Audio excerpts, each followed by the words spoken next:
Hello, and welcome to English Everyday Podcast. I am Anna. And I am John. We're so glad you're here with us today. Today, we're going to talk about something that most people experience at some point: anxiety and those endless thoughts that just won't stop. Our episode today is called Is Your Mind Busy? Let's talk about overthinking. This episode is not only about understanding what overthinking means or how it affects us, it's also about learning how to talk about it in English. Because knowing this kind of vocabulary helps you express your thoughts and feelings in real life situations. When you can describe emotions like stress, worry, or anxiety, you can connect better with people. You can explain how you feel, ask for help, or even support a friend, all in English. So today, we're not just going to reflect on our mental health. We're going to grow in language too. You'll hear new words, real life expressions, and examples you can actually use when talking about feelings or stress in your everyday life. So, John, what exactly is overthinking? Well, overthinking is when you think about something too much, often in a way that isn't helpful. It's like your brain gets stuck in a loop, replaying thoughts or worrying about things that might happen. Yes, exactly. It's like your mind is a hamster wheel. You keep running and running, but you don't go anywhere. You just get tired. You can also say, I can't stop thinking about it. That's a very common expression in English when your mind keeps returning to the same worry. So, when we say overthinking, what kind of situations are we talking about?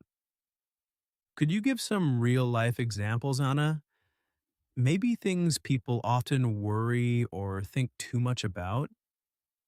They can be about anything, really.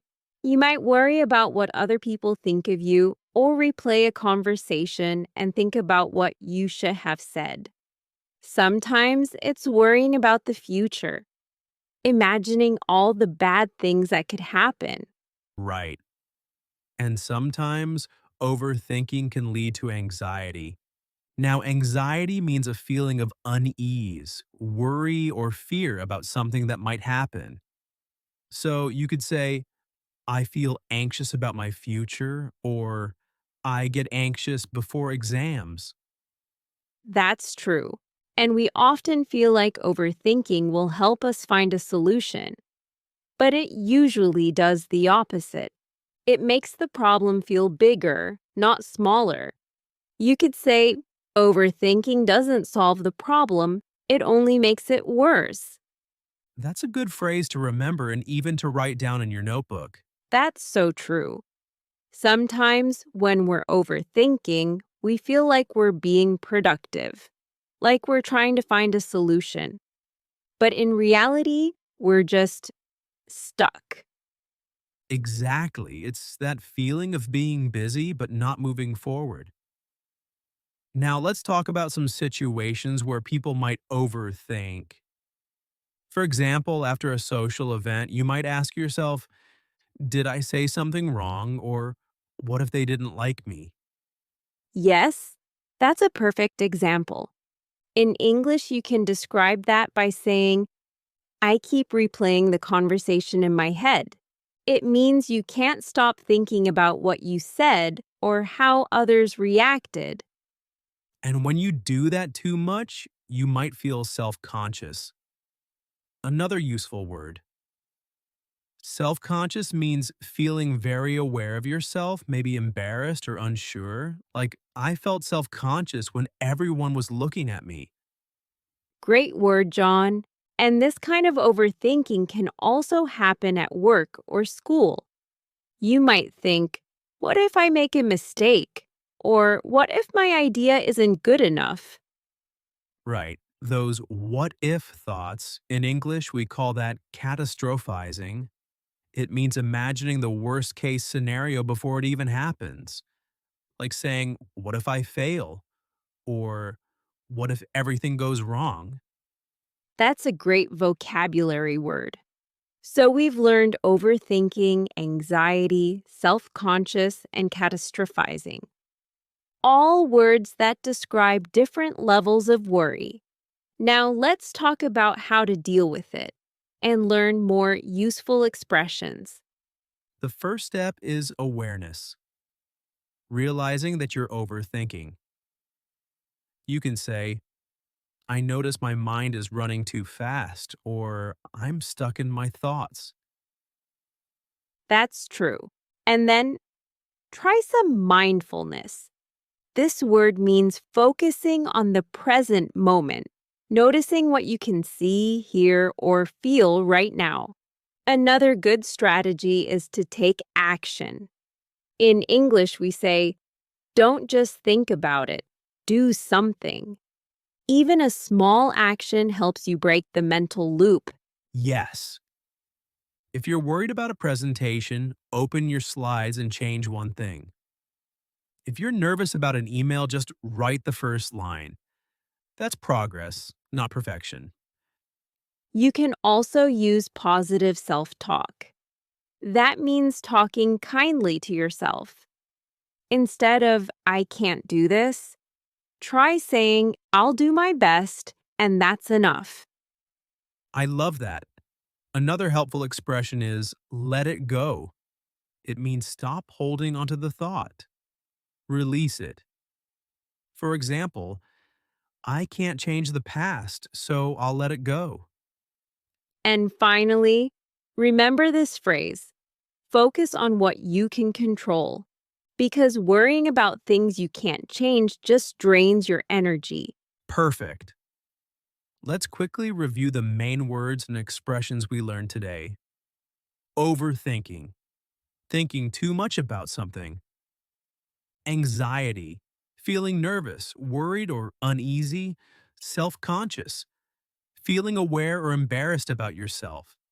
Catastrophizing, imagining the worst case scenario. Mindfulness, focusing on the present moment. Positive self talk, being kind to yourself and your thoughts. Let it go. Stop holding on to something mentally or emotionally. Great list. You can repeat these words out loud to practice pronunciation and try to use them in your own sentences this week. So, before we finish, let's reflect for a moment. Sometimes learning a language and dealing with life's challenges feels similar. Both take patience, consistency, and a calm mind. That's so true. And just like overthinking doesn't help in life, overthinking in English doesn't help either. Sometimes you just have to speak, make mistakes, and keep going. Exactly. Learning to calm your mind can help you learn better too. So take a deep breath, relax, and remember progress happens one thought and one word at a time. If you enjoyed this episode, don't forget to subscribe, leave a like, and share this podcast with someone who's also learning English. Maybe they need this reminder today, too. Today, we talked about a topic that's important for both our mental well being and our language learning. You learned vocabulary, expressions, and ways to talk about emotions, all through a real life topic.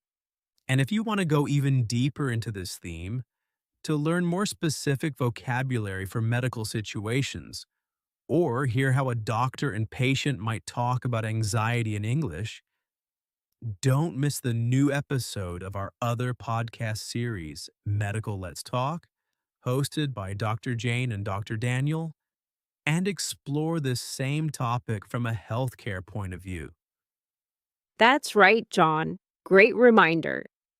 That episode will help you understand even more vocabulary and real phrases you can use during a medical appointment, like how to describe your symptoms, how to express feelings such as stress or anxiety, and how to understand what the doctor says back to you.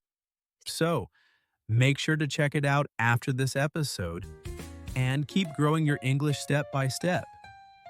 Thank you for joining us on English Everyday Podcast. We'll see you next time, where learning English meets real life. See you next time.